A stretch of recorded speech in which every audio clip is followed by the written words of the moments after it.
sua Bíblia, irmãos. Desliga esse ventilador, por favor, meu amor. Então abaixa ele, tenta abaixar bem. Devagar. Agora sobe devagarzinho. Glória a Deus, aleluia. Mais devagar, um pouquinho, devagarzinho. Tá bom, tá bom. Desliga. Quero não. Você pode desligar, isso. Não desliga ele, isso, assim. Pronto. Senão vai ficar atrapalhando aqui. Nossa missionária Esther está ali. Quer desligar esse aí também? Esse aí para baixar também? Vai acabar tendo que desligar tudo. Devagar, Vera. Aumenta um pouquinho a tua. Aumenta um pouquinho para circular o vento. E tá bom.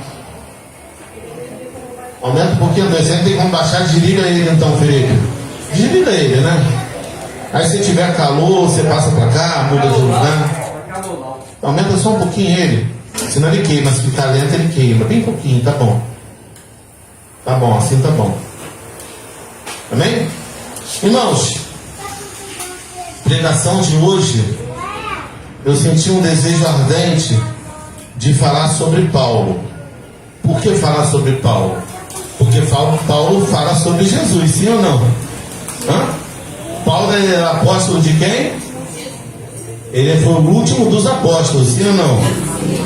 Diz Paulo que ele foi o último dos apóstolos, como se fosse...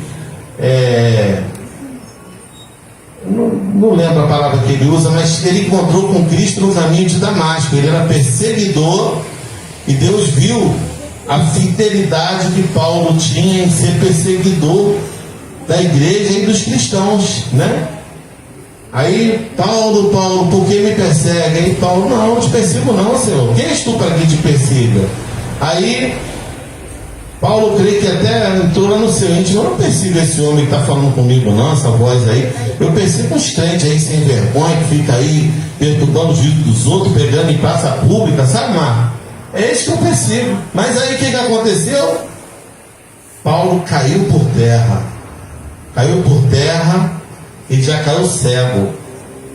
Por quê, irmão? Porque ele era um vaso escolhido. Muitas das vezes acontecem coisas na tua vida, vocês não entendem, mas é porque vocês são vaso escolhido. O título da pregação é As Lutas e Provações do Apóstolo Paulo. Abra as suas Bíblias em Filipenses, capítulo 1, 20 e 21. Filipenses não são seguidores de Filipe, não. Não são seguidores de Filipe. Aí alguém pergunta, quem são os filipenses, pastor? São os filipenses. A carta de Paulo escrita aos filipenses. Era o povo de Filipos. Amém? Não são seguidores de Filipe, era o povo de Filipos. É a igreja que estava situada em Filipos. Então essa carta aos filipenses é a carta a uma igreja que estava situada em Filipos. Amém? Então, irmãos, abre aí por favor. Seu José Ferreira Januário, eu não queria, minha mãe já falou já. Vamos lá. Filipenses 1, 20 e 21, que diz assim: segundo a minha ardente expectativa e esperança de que em nada serei envergonhado, antes com toda ousadia, como sempre também agora, será Cristo engrandecido no meu corpo, quer pela vida, quer pela morte. 21. Porquanto para mim o viver é Cristo e o morrer é lucro. Deus soberano, estarei agora trazendo a tua palavra para o teu povo. Me usa segundo a tua infinita bondade e misericórdia, Pai, que eu não traga nada de mim mesmo, mas que eu traga de ti para a tua igreja, em nome de Jesus. Amém. Irmãos, vamos agora falar. Mas antes de falar das perseguições de Paulo, você tem que entender o seguinte: segundo a minha ardente expectativa e a esperança de que em nada serei envergonhado. Olha só, nada. Ele pode ser apedrejado, ele está sendo envergonhado. Ele está sendo apedrejado por amor a Cristo. Se você está sendo caluniado por amor a Cristo, não tem que temer a nada nem ninguém. Se você está sendo difamado, apedrejado, perseguido por amor a Cristo, você está no centro da vontade de Deus. antes com toda a ousadia, como sempre também agora será Cristo engrandecido no meu corpo. Quer dizer, tudo que Paulo passar, Cristo vai ser engrandecido no corpo dele. Paulo, ele sofreu muito, irmãos. Paulo, ele foi açoitado, ele sofreu perseguições. Paulo, ele sofreu naufrágios, 3 naufrágios, e um dos naufrágios que ele sofreu, estava lá na fogueira lá, Paulo pegando, catando graveto para botar na fogueira, ele pegou a serpente picou, e todo mundo está esperando, vai morrer, vai morrer, vai morrer. Muitas das vezes o crente passa por isso, o diabo vai e se levanta contra a tua vida, ou através da vida de alguém, ou através de uma luta, da perseguição, da angústia, da tribulação, e as pessoas falam, agora ela morre, agora ele morre. Mas só que vocês têm um Deus vivo, que veio para te dar vida, e vida com abundância. Era esse que Paulo seguia e servia. É um Deus poderoso, irmãos, que aqueles homens chegaram a dizer, esse homem não é normal, é um feiticeiro, é alguma coisa fora do comum, é um bárbaro, porque a serpente o picou, e a serpente que morreu. Eu quero dizer para você, tudo que o diabo tem planejado contra mim, contra a tua vida, quem vai se dar mal vai ser ele, porque o maior que está em você do que o que está no mundo. Olha o sofrimento dele, irmão. 2 Coríntios 11, 23 ao 28 diz que Paulo passou por prisões e açoites. Paulo foi açoitado 39 vezes. Paulo foi preso. E sabe o que eu acho engraçado? Uma pessoa que esteve recluso ou está recluso, a coisa que a pessoa mais almeja é a sua liberdade. Mas sendo que Paulo, numa dessas prisões, missionária Andréia, libertaram ele. Eu quero não, eu quero ir até Roma. Eu sou cidadão, sou judeu, mas sou romano. Libertaram o homem da cadeia e ele não quis ser liberto. Como é que pode isso? É fazer a vontade de Deus na sua vida. Não quis ser solto. E o preso, quando é um preso mundano, o que ele mais quer é ir embora, fugir pelo buraco, por algum jeito, de alguma forma. Existe uma coisa, irmão, quando os presos fazem buraco para fugir da cadeia, junta-se muita manteiga, muito óleo para botar no corpo para ele passar e não agarrar. É muito subterfúgio que eles têm para querer ir embora do presídio. Mas só que Paulo, ele não queria ir embora, ele queria fazer a vontade do Senhor. Paulo também, irmãos, sofreu apedrejamento. Ele foi apedrejado. Ah, pastor, eu também estou sendo apedrejado. Ah, pastor, eu também estou sendo apedrejada. Se você está sendo apedrejado porque está fazendo a coisa certa, você sabe de uma coisa, o Senhor, ele fala que aquele que a si mesmo se humilhar, Deus é. Mas aquele que a si mesmo se exaltar, Deus humilha. Então, irmão, se você está fazendo a coisa certa e está ganhando pedrada, saiba que Deus vai te exaltar. E você não tem que se justificar. Aprenda isso agora. Eu aprendi. Muita gente fazia muitas coisas comigo, irmão Belinda, e eu queria me justificar. Os irmãos alcançaram isso aqui. Hoje, se alguém faz algo comigo, eu fico calado e deixo Deus trabalhar. E Deus justifica e rápido. Eu tenho visto a mão de Deus tão rápida ali pela minha vida. Todos que se levantam sem motivo contra a minha vida, contra o meu ministério, não o ministério local, contra o meu ministério do pastor, da vida do pastor, não fica bem para eles, porque a Bíblia fala, ai daquele que tocar no meu, não toqueis nos meus ungidos, não maltrateis os meus profetas. Não deve se tocar, irmãos, não deve tocar na unção de um presbítero, de uma missionária, de um diácono, da diaconisa. Você não deve tocar na unção de um pastor. Você não deve tocar em ninguém, irmãos.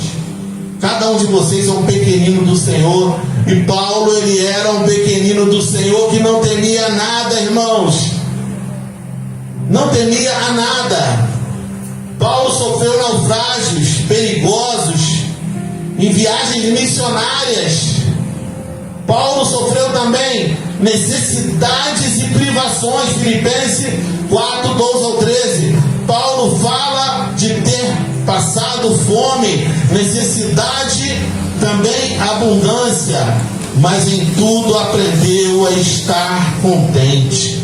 Paulo, ele passou, irmão, necessidades, mas também a abundância veio na vida dele. Porque a Bíblia diz, irmão, o choro pode durar uma noite, mas a alegria vem ao amanhecer. O choro não é eterno, irmãos. O choro só é ruim para quem não tem fé. Paulo tinha fé.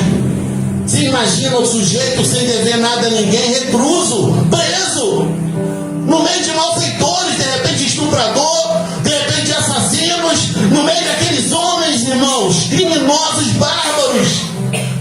Homem meigo,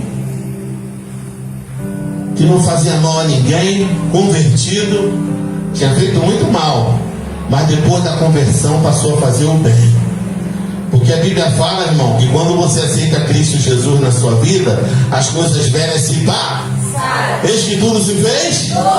Então é assim que é. As coisas velhas do apóstolo Paulo ficaram para...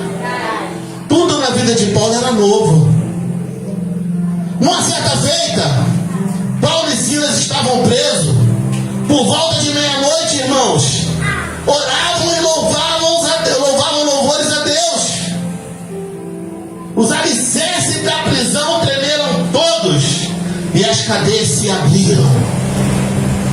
Quando o carcereiro olhou aquilo, já ia se matar, ia se lançar sobre a sua espada. Paulo diz para ele: não te faça nenhum mal, porque aqui todos nós estamos.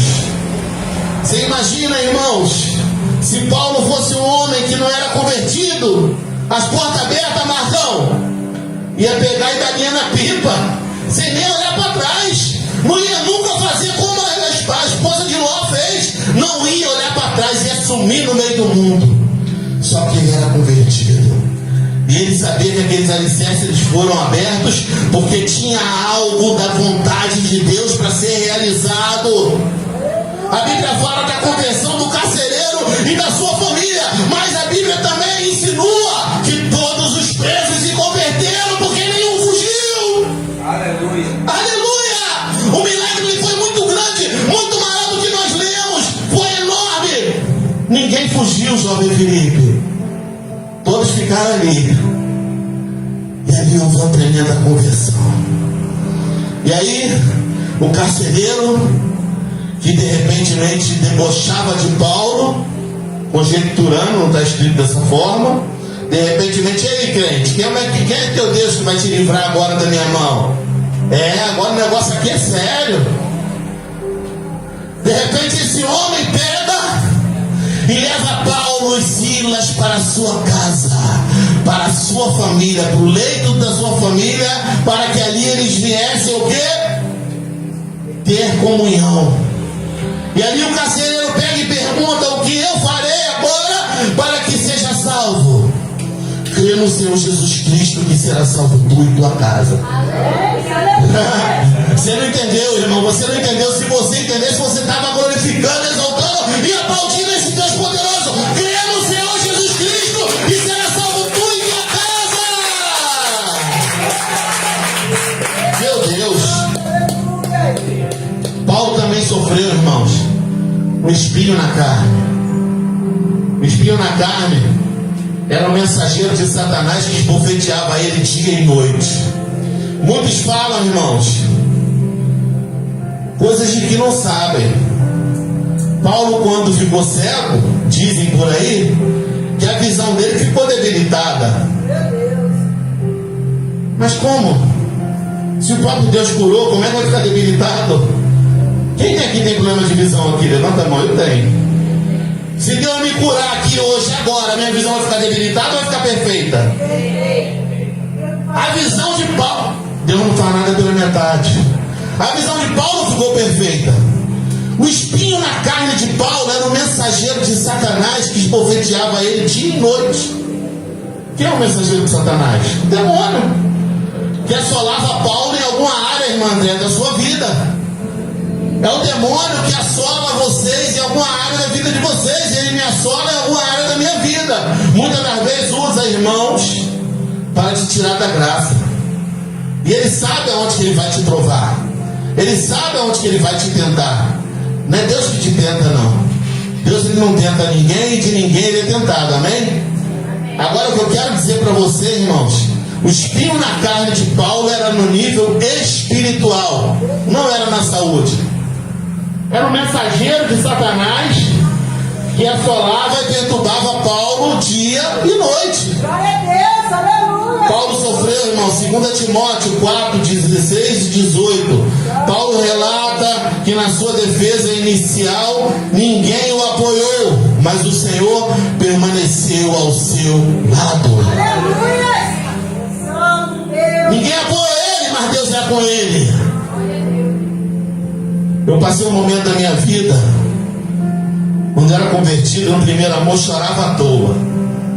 Não olhava para ninguém com maus olhos, olhava para todos com um olhar de pessoa realmente convertida. E eu comecei a fazer a obra, comecei a expulsar demônio, curar enfermo em nome de Jesus. Deus me usou em missionarismo, interpretação de língua, me usou em profecia. Pela misericórdia temos esses dons. E ali Deus começou a usar bastante em libertação. E aí as perseguições vieram, botaram apelido, caçador de demônio, cantava a musiquinha do caça-fantasma e tudo, só quem é da antiga conhece. Aquela musiquinha do cantava pra mim tudo, irmão mesmo. Ele deram esse apelido, irmão Belinda, pra me humilhar, mas Deus usa até hoje pra me exaltar. Uma vez uma pessoa lá no Lins falou que ia vir aqui na minha igreja, na nossa igreja. Minha igreja que eu digo, né? A igreja de Jesus, vocês entendem, né?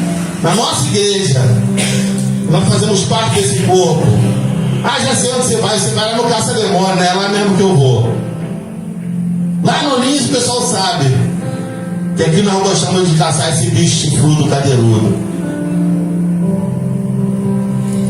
Tá entendendo, irmãos? Romanos 8, 31.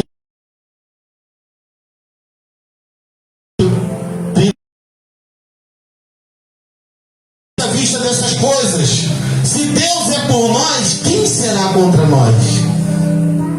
Você tem que ter medo, irmão? Você, quem é maior? O que está em você ou o que está no mundo? Não tem que ter medo de nada. Aquele que não poupou o seu próprio filho, antes por todos nós o entregou, porventura não nos dará graciosamente com ele todas as coisas? Tudo que você necessita, Deus ele dá, irmãos. Você não tem que se preocupar com o pão, trabalhar igual um desesperado, porque você, enquanto dorme, Deus ele já prepara o teu pão para o dia seguinte. Quem tentará acusação contra os eleitos de Deus? É Deus quem os justifica. 34. Quem os condenará? É Cristo Jesus quem morreu, antes quem ressuscitou, o qual está à direita de Deus e também intercede por nós. Você não tem que ter medo de nada, irmãos. Somos entregues à morte o dia todo. Fomos considerados como ovelhas para o matadouro. Em todas estas coisas, porém, somos mais do que vencedores, por meio daquele que nos amou. Continua. Porque eu estou bem certo de que nem a morte, nem a vida, nem os anjos, nem os principados, nem as coisas do porvir, nem as coisas do presente, nem do porvir, nem os poderes, nem a altura, nem a profundidade, nem a separar-nos do amor de Deus que está em Cristo Jesus, nosso Senhor. Sabe o que é isso, irmãos? Deixa o versículo aí. Nada pode se separar do amor de Deus. Isso Paulo está falando aos romanos. Paulo sofreu prisões, 39 chibatadas, 39 vezes foi chicoteado, naufrágios. Ontem, irmãos, os irmãos de uma determinada igreja ele fala isso porque não está aqui presente. Se ele tivesse presente, não falava isso. Paulo falou: eu falo para vocês em carta porque eu amo vocês, porque se eu tivesse presente o negócio ia ficar estreito para vocês.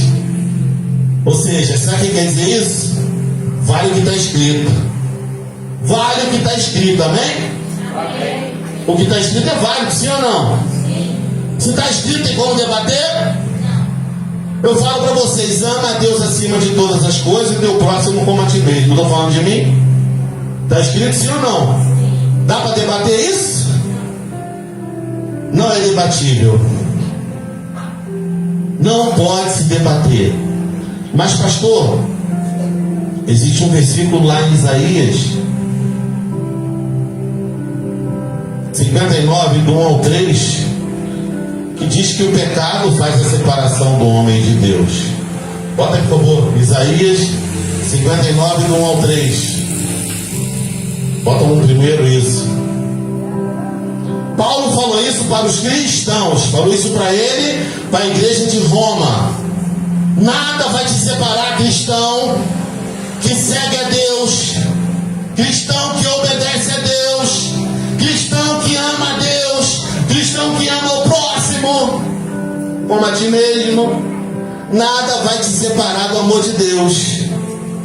Mas para as pessoas carnais, olha o que está escrito: eis que a mão do Senhor não está encolhida para que não possa salvar, nem surdo o seu ouvido para não poder ouvir. Olha aí, está falando para você que é carnal, ó, Deus te ouve. Você que é carnal, que está no alcance da minha voz, porque aqui não, aqui todos são espirituais. Carnal, a mão do Senhor não está encolhida para não poder salvar. Volta aí, por favor. A mão do Senhor não está encolhida para não poder salvar, nem surdo os seus ouvidos para não poder ouvir. Olha aí, a mão do Senhor está querendo te salvar. Ele está querendo te ouvir para te salvar. Pode passar o próximo. Mas a vossa iniquidade fazem separação entre vós e o vosso Deus, e os vossos pecados encobrem o seu rosto de vós, para que vós não ouça, porque as vossas mãos estão contaminadas de sangue. Sabe o que quer dizer isso, irmãos? Pessoas que se levantam contra o irmão, pessoas que se levantavam um contra o outro lá em Isaías, matavam os profetas, matavam os mensageiros de Deus, matavam o próprio irmão. E hoje em dia não é diferente não. Na própria igreja tem pessoas matando o seu próprio irmão. Os vossos dedos de iniquidade, os vossos lábios falam mentiras, e as vossas línguas proferem maldade. O pecado, ele faz a separação do homem de Deus, do homem e de Deus. Mas o cristão não, irmão. Quem que é cristão? Dá glória a Deus. O cristão não. O cristão é seguidor de Cristo. Agora, se você se diz cristão e não ama o teu irmão, até rimou, né? Se diz cristão e não ama o teu irmão, você é cristão? Tem nome de que vive e é? De que queixa-se um homem? Hein? De que queixa-se um homem vivente? Dos seus próprios? Dos seus próprios pecados. A Bíblia fala que o homem se queixa dos seus próprios pecados. E é o que acontece, irmãos. Uma jovem levita uma vez falou para mim que a igreja estava morta. Pastor, eu pego no microfone, a igreja não dá um glória a Deus, não dá um aleluia. Tem que ver o que a gente vai fazer, porque a igreja está morta. Eu falei, quando você pega o microfone, a igreja fica apagada, né? Aí eu perguntei para ela, missionária Esther, você jejua? Você ora? Você lê a Bíblia? Ela baixou a cabeça. Só porque louva muito bem, Felipe, está pensando que vai botar a mão no microfone e vai sair labareda de fogo, vai sair unção. Só louvar é o suficiente? Tem que ler Bíblia, tem que orar, tem que jejuar, tem que buscar. Aí eu perguntei para ela, de que queixa-se um homem vivente? Ela, não sei, tá vendo? Você não lê Bíblia, se lesse Bíblia saberia. Uma vez, irmão Belino, o pastor teve uma brilhante ideia. Muita gente falando que a igreja estava morta. Aí o pastor comprou um caixão e falou que ia fechar a igreja. A igreja morreu, vamos fechar a igreja. Aí botou o caixão no meio da igreja. Aí fez uma fila, olha aí, ó, vocês vão olhar a cara do defunto a última vez. O defunto é a igreja está morta. Aí o pastor botou dentro do caixão um espelho. Aí chamou a primeira pessoa, vem aqui se despedir da igreja, a última vez que a igreja está aberta. Aí quando a pessoa olhou dentro do caixão, viu o seu próprio rosto. É você que está morto dentro da igreja. É você que não dá glória a Deus, não dá aleluia, porque o Espírito de Deus está aqui. Aqui nós não pegamos, irmão, voltado para arrancar o teu dinheiro, voltado para arrancar o teu dízimo, a tua oferta, não. Aqui nós pregamos a verdade, porque eu tenho um compromisso com Deus de levar cada um de vocês para o céu. E aqui nós pregamos a verdade, irmãos. Foi louvado aqui o hino, irmãos. Eu escolho a Deus. Eu escolho ser amigo de Deus. Vamos louvar de novo, irmão? Eu escolho a Deus.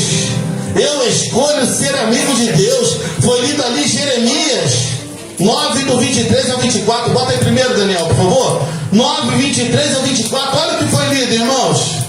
É Deus falando o tempo todo. Esse culto está cheio do Espírito Santo de Deus. Se você não sair diferente daqui hoje, irmão, é porque você não está com nada. Mas o meu Deus está com tudo. O meu Deus, o nosso Deus está com tudo. É você que não está com nada. Olha aí, ó. Olha a palavra que foi lida.